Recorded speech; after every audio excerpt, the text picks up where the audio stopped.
As you venture across the varied landscapes of Pandora, shooting, stabbing, burning, melting, exploding, and just plain killing everything in your path, it quickly becomes obvious how you need more bullets, grenades, and possibly rockets. The default ammo storage you start with in Borderlands 2 is quite frankly painfully small, so increasing your carry capacity is a natural priority. To do this, you have to buy storage deck upgrades from the black market in Sanctuary, with each purchase being more expensive than the last. There's one big hang-up though: iridium. These glowing pink-purple ingots function as a secondary currency in Borderlands 2, and they're the only way to buy both ammo and backpack upgrades. The big problem is their rarity, and their drop rate isn't super frequent. Well, if you're having trouble finding iridium and need some help, then look no further, for this is the Borderlands 2 Iridium Guide.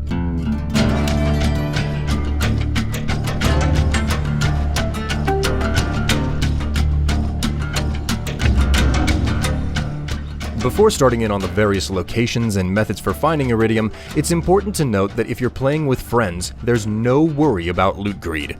Every scrap of the glowing ingots you find is evenly distributed between all players, meaning with a full party, 1 ingot turns into 4 and every player gets 1 iridium. That's an important mechanic to remember, and we'll cover why later. For now though, let's move on to the meat of the guide and the farming methods. For the most part, every iridium farming method in Borderlands 2 involves either killing a specific enemy or looting an area, hoping you find some of the pink and purple, then quitting to the main menu and reloading to repeat the same action. It's a particularly grindy way to play the game, but it's also a fairly reliable method as well. Anyways, the first place to search is just good old Sanctuary, which has a wealth of lockers and cardboard boxes. You specifically want to search through the Crimson Raider HQ, Scooter's garage, and the few boxes lying about in the street.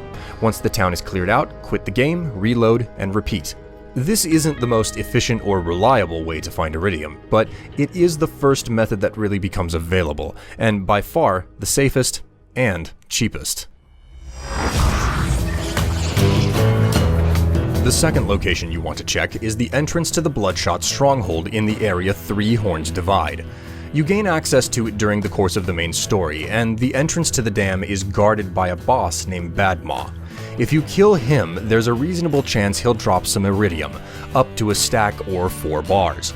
Farming this enemy is fairly easy too, as you can reload the game inside of the stronghold and just pop out the front door to kill him again, then pop back inside and repeat.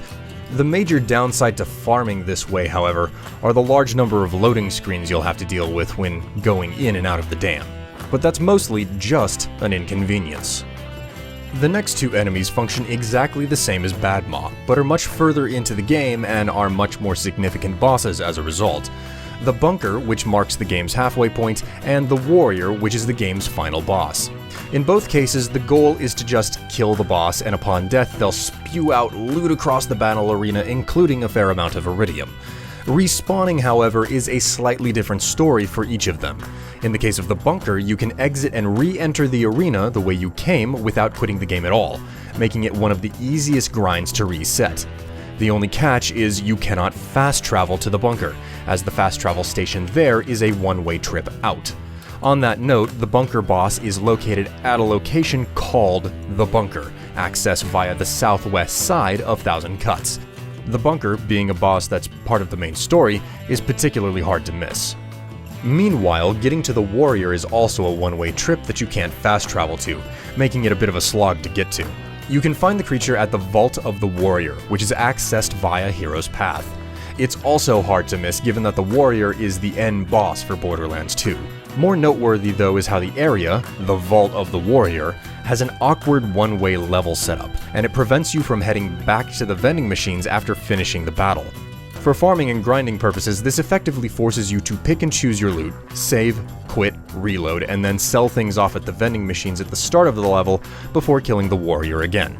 It's inconvenient, but the cycle is pretty simple to repeat.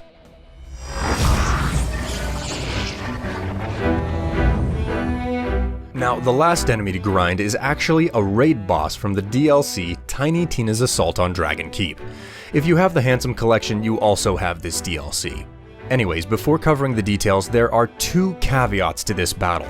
First off, you have to pay 20 iridium to get into the arena, which is accessed via the Layer of Infinite Agony. Mr. Torg actually gives you a quest for this battle that leads you right to it.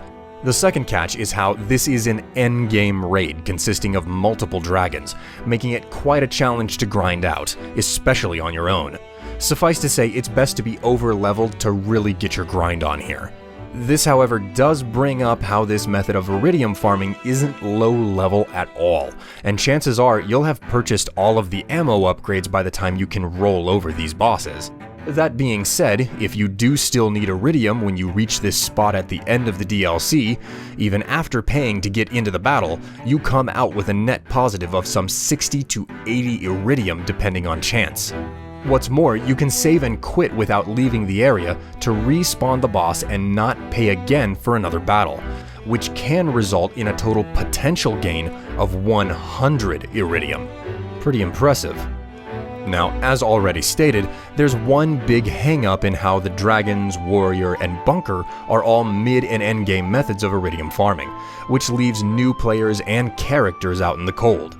To that end, this next method will help newbies plenty, but works for players of all levels, and depending on your attitude, can be pretty addictive.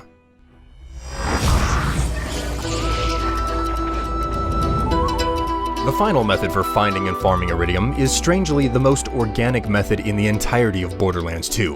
Inside of Moxxi's bar in the town of Sanctuary are 2 slot machines, and every time you pull the lever on one, you have a chance of getting anywhere from 0, 4, 8, or 12 iridium bars.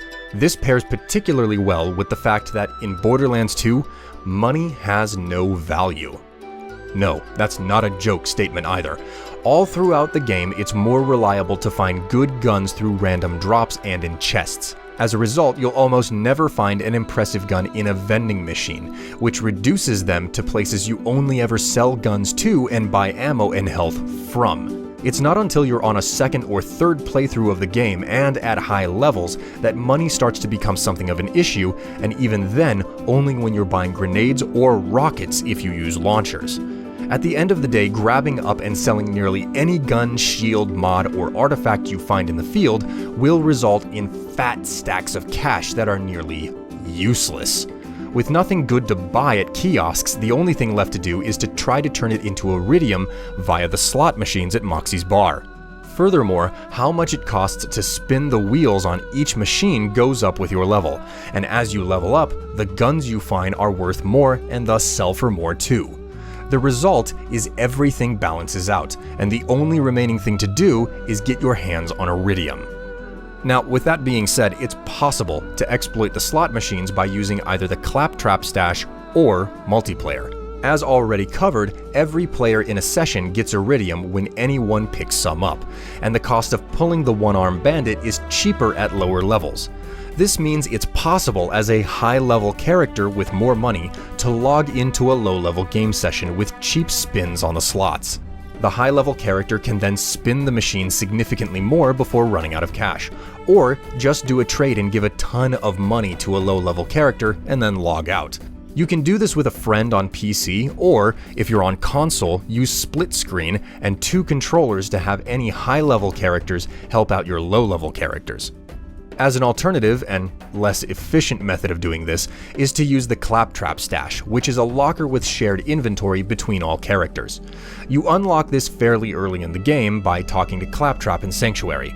The idea here is to dump expensive high-level guns into the 4-slot locker and then grab them out on a low-level character to sell them. This method is a less direct way to give low-level characters money to work the slots, but it's still plenty effective given the cheap price of spins at the start of the game and how far every dollar goes. The only major drawback to farming the slot machines for iridium is how you will unavoidably be standing in one spot for a long time doing little more than pulling a lever. But then again, don't we all need a little bit of downtime, even when playing a game?